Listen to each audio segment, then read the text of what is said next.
माया और भक्ति में बहुत अंतर।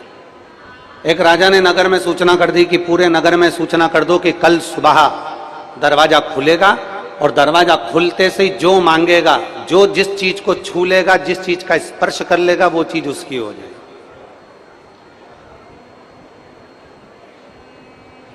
सबने तैयारी कर ली है, पूरे नगरवासियों ने। कोई ने सोचा राजा की 2-3 रानियां हैं, बड़ी सुंदर सुंदर है।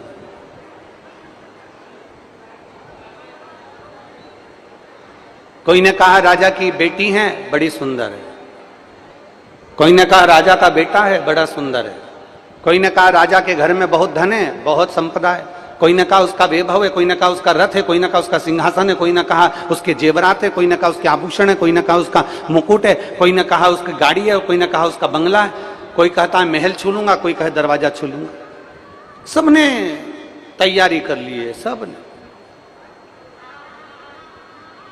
और सबने तैयारी करी, और तैयारी कर कर जैसे ही सुबह दरवाजा खुला, दरवाजा खुलते से ही सब भाग पड़े। भागते भागते सबने, कोई ने रानी को छुआ, कोई ने कुछ छुआ, कोई ने धन, कोई ने वैभव, कोई ने हार, कोई ने माणिक, कोई ने मोती, कोई ने रथ, कोई ने गाड़ी, कोई ने बंगला, कोई ने संपदा, सब कुछ छुआ। सबका अपना अपना हो गया। एक छोटी सी बेटी आराम से चलते चलते आखिरी में आ रही थी, और आखिरी में आते आते सबने सब कुछ छुआ, उस बेटी ने कुछ नहीं छुआ। केवल जाते ही सिंहासन के ऊपर जो राजा बैठा था, उस राजा को छू लिया उस बेटी ने। अब जरा विचार करिएगा, जरा अंदाजा लगाइएगा, स्मरण करिएगा, उसने राजा को छुआ। ये गाड़ी एक्सीडेंट होकर एक दिन समाप्त हो सकती है, सिंहासन एक दिन जा सकता है, बंगला एक दिन जा सकता है, सोना चांदी हीरा अंबारी सब कुछ एक दिन समाप्त हो सकता है। पर बेटी ने जो चतुरता करी, उसने कुछ ही नहीं छुआ, उसने छुआ तो राजा को छुआ। उसी तरह शिव महापुराण की कथा कहती है, बेटी जैसी चतुरता रखना। अगर हमें भगवान को छूने का मौका मिल जाए तो संसार की कोई वस्तु हमें नहीं चाहिए, हमें चाहिए तो हमारा देवाधिदेव महादेव चाहिए। हमें दुनिया की कोई वस्तु नहीं चाहिए, हमें दुनिया की कोई सामग्री नहीं चाहिए। हमें चाहिए तो केवल मेरा महादेव, हमें चाहिए तो केवल देवाधिदेव महादेव।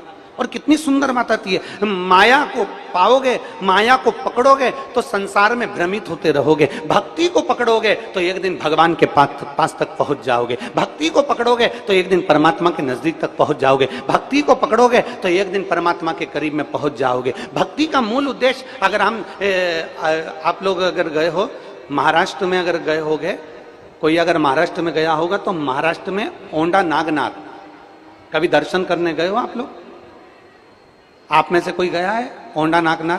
अगर किसी ने दर्शन करे हो तो हाथ उठाओ जरा। महाराष्ट्र में एक देव स्थान है, एक भगवान शंकर का बड़ा प्राचीन मंदिर है औंढा नागनाथ। गए हो? बहुत बहुत साधुवाद।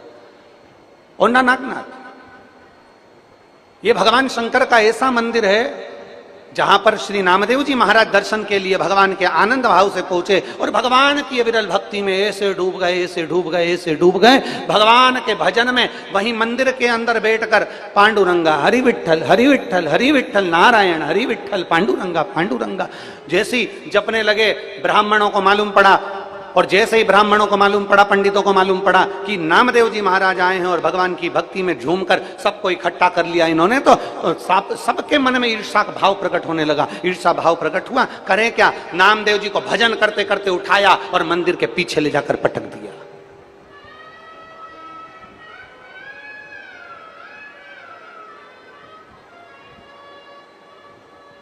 उनको लगा यहाँ नामदेव जी भजन कर रहे हैं, सबको इकट्ठा कर लिया, सबको एकत्रित कर लिया, नामदेव जी का तो गुणगान चल रहा है। सबने उठाया पंडितों ने, ब्राह्मणों ने और नामदेव जी को उठाकर मंदिर के पीछे पटक दिया। नामदेव जी को जैसे मंदिर के पीछे पटकते से ही नामदेव जी महाराज से साथ में आए हुए सारे भक्तों ने कहा, सबने कहा, नामदेव जी तुम्हारा अपमान कर दिया, नामदेव जी तुम्हें पीछे पटक दिया, नामदेव जी तुम्हारे को अपशब्द कह दिए, तुम कुछ नहीं बोलोगे? नामदेव जी बोले, अगर मैं जवाब दे दूंगा, अगर मैं कुछ बोल दूंगा, अगर इन्होंने अपशब्द कहा, इन्होंने काना दिया, इन्होंने मुझे पीछे पटका, अगर मैं कुछ कह दूंगा तो मेरी भक्ति में पट्टा लग जाएगा, इसलिए मैं भक्ति समाप्त नहीं करना चाहता। मैं यहां पर बैठकर भजन करूंगा, मैं कुछ बोलूंगा नहीं, भजन करूंगा। और नामदेव जी महाराज ने जो भजन करना प्रारंभ करा, कह दिया, मेरे हरि विठ्ठल, मेरे भोलेनाथ, तुझ में नारायण समाया है और नारायण में शिव समाया है।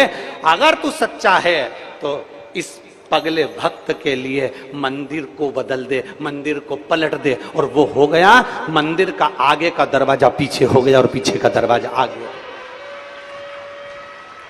इसे औंधा नागनाथ कहते हैं, इसे औंधा नागनाथ कहते हैं कि मंदिर का दरवाजा नामदेव जी की भक्ति से पलट जाता है। नामदेव जी ने माया को नहीं छुआ, नामदेव जी ने माया में भ्रमित नहीं हुए, नामदेव जी ने अपशब्द नहीं कहा, नामदेव जी ने कुछ आड़ा टेढ़ा नहीं कहा। नामदेव जी के साथ वालों ने कहा, बोलो आड़ा टेढ़ा, बोलो इनको, इन्होंने तुम्हें पीछे पटक दिया, इन्होंने ऐसा कर दिया, इन्होंने वैसा कर दिया, बोलो तुम। नामदेव जी कहते हैं, मेरी भक्ति को बट्टा नहीं लगने दूंगा, मैं भक्त हूं और भक्त की जो भक्ति होती है वो बिरला होती है। उस भक्ति में भक्त रमा रहता है, उसको कोई मतलब नहीं। आग लगे बस्ती में, जम के बोलो जरा, अपन रहो मस्ती में, क्या किसको रोइए, चादर तान के सोइए, सारी समस्या का हल। नामदेव जी महाराज ने कुछ नहीं कहा, नामदेव जी तो अपनी भक्ति में लीन हो गए और ऐसे भक्ति में लीन हुए, भगवान हरि विठ्ठल के भजन में, भक्ति में, स्मरण में डूब गए। मंदिर का दरवाजा बदल गया।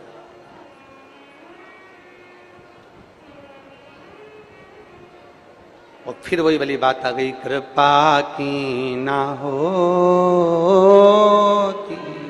जो आदत तुम्हारी,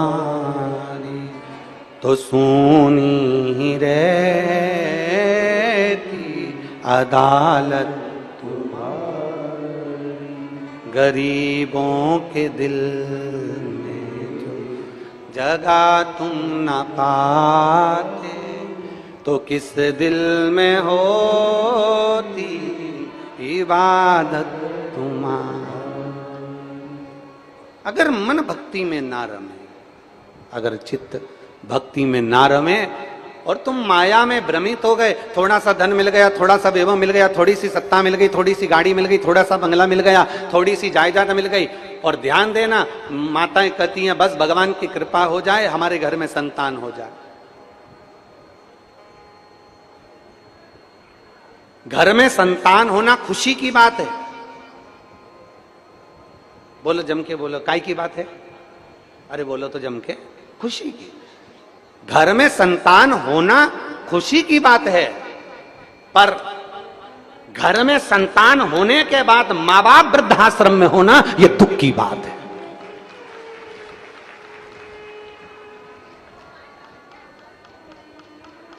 घर में संतान का होना खुशी की बात है, घर में संतान का होना बड़ी प्रसन्नता का बात है, घर में संतान होना बड़ी खुशी की बात है, पर घर में संतान होने के बाद में माता पिता वृद्धाश्रम में होना यह दुख की बात है। यह प्रसन्नता की बात नहीं, खुशी की बात नहीं, यह दुख की बात है।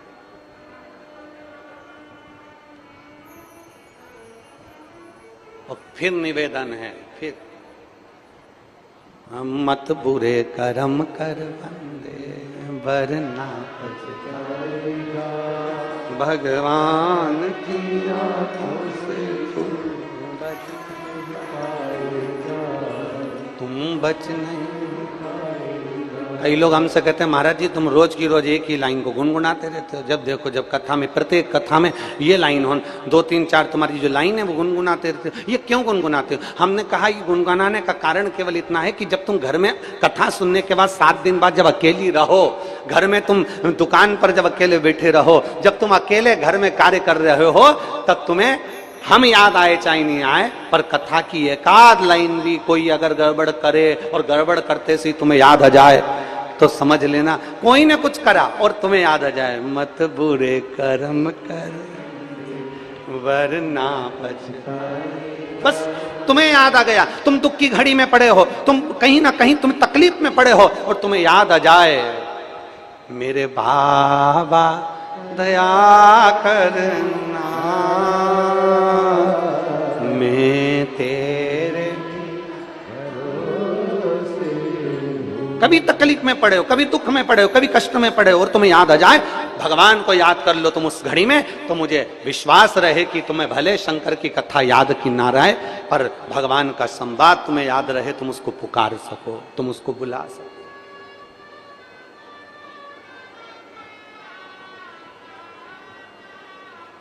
नामदेव जी को पीछे पटक दिया।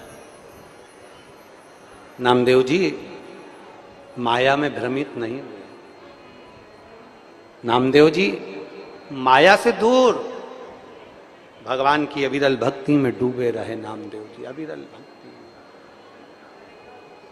विठल विठल विठल विठल विठल विठल विठल विठल मांझा पांडु रंगा, विठल मांझा पांडुरंगा। विठल स्मरण कर रहे हैं नामदेव जी।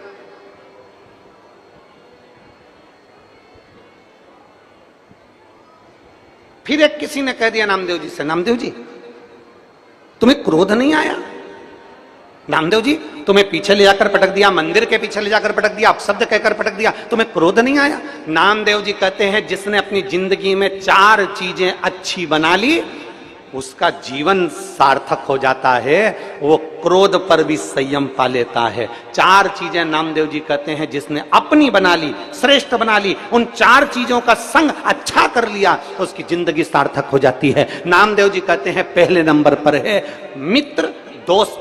अगर आपका मित्र, आपका दोस्त, आपको बुद्धि देने वाला, आपको अकल देने वाला, आपको सजेशन देने वाला, आपको मार्ग बताने वाला, आपकी सही बुद्धि विवेक में कोई बात को फिट करने वाला अगर अच्छा है तो आप दुनिया में कहीं कभी धोखा नहीं खा सकते, आप उन्नति की सीढ़ी पर चढ़ते चले जाओगे। मित्र अच्छा हो, दोस्त अच्छा हो। दूसरे नंबर पर नामदेव जी महाराज कहते हैं किताब, जिस पुस्तक को हम पढ़ रहे हैं, जिस वेद को हम पढ़ रहे हैं, जिस शास्त्र को हम पढ़ रहे हैं, जिस आनंदमय पुस्तकों को, जिन शास्त्रों को हम पढ़ रहे हैं, जिन पुराणों को हम पढ़ रहे हैं, अगर उसका सही अध्ययन करा है, आपने सही तरह से उसको मनन चिंतन करा है, एक एक शब्द को अपनी जिंदगी में उतारा है, तो आप कभी धोखा नहीं खा सकते, आप अग्रण्य बढ़ते चले जाओ। आप कभी धोखा नहीं खा सकते। अगर आपने पुस्तक को सही से पढ़ा है, आपने वेद को सही से पढ़ा है, आपने पुराण को सही से पढ़ा है, आपने शास्त्र को सही से पढ़ा है, एक एक शिव महापुराण के एक एक शब्द को अगर आपने सही से पढ़ा है, लिंग पुराण के एक एक शब्द को आपने सही से पढ़ा है, भागवत पुराण के एक एक शब्द को आपने सही से पढ़ा है, अगर आपने रामचरितमानस के एक एक शब्द को सही से पढ़ा है, गीता को एक एक शब्द को सही से पढ़ा है, पर शिव महापुराण की कथा कहती है केवल पढ़ने से काम नहीं चलता, उन शब्दों का मनन चिंतन अपने भीतर भी होना चाहिए।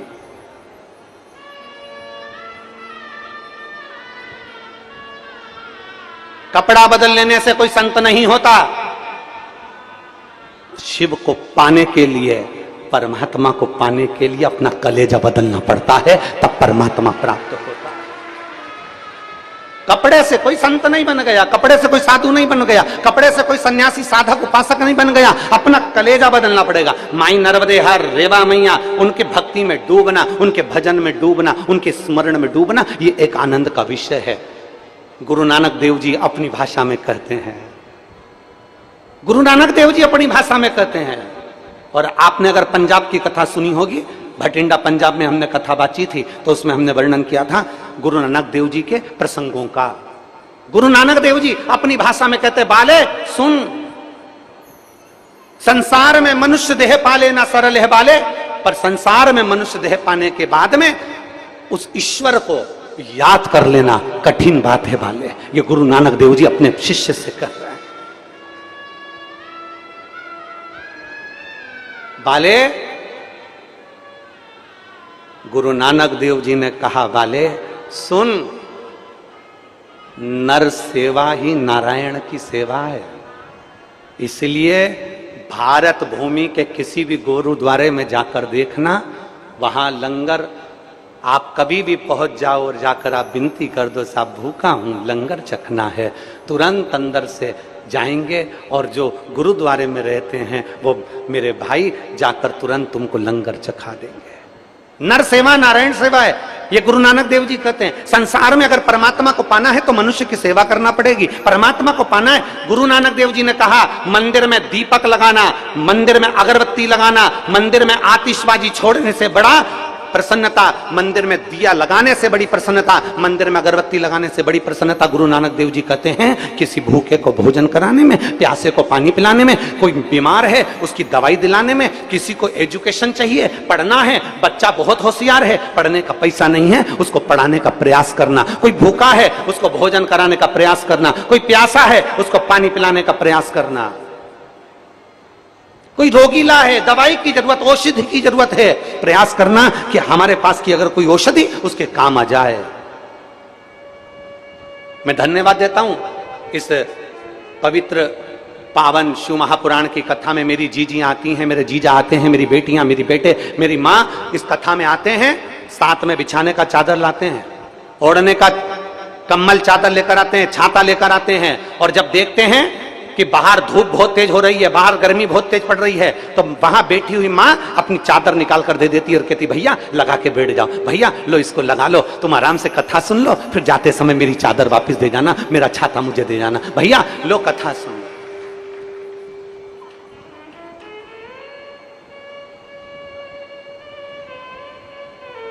हमें प्रसन्नता होती है इस चीज की। कभी मौका मिले ना, कभी ही मौका मिल जाए जिंदगी में तो एक बार शिव महापुराण के पंडाल में एक रात्रि किसी शंकर भगवान की पवित्र कथा के पंडाल में जरा रुक कर देखना। जितने अच्छे रिश्ते तो तुम्हारे घर में नहीं होंगे, उससे अच्छे रिश्ते तो इन पंडालों में बन जाते हैं।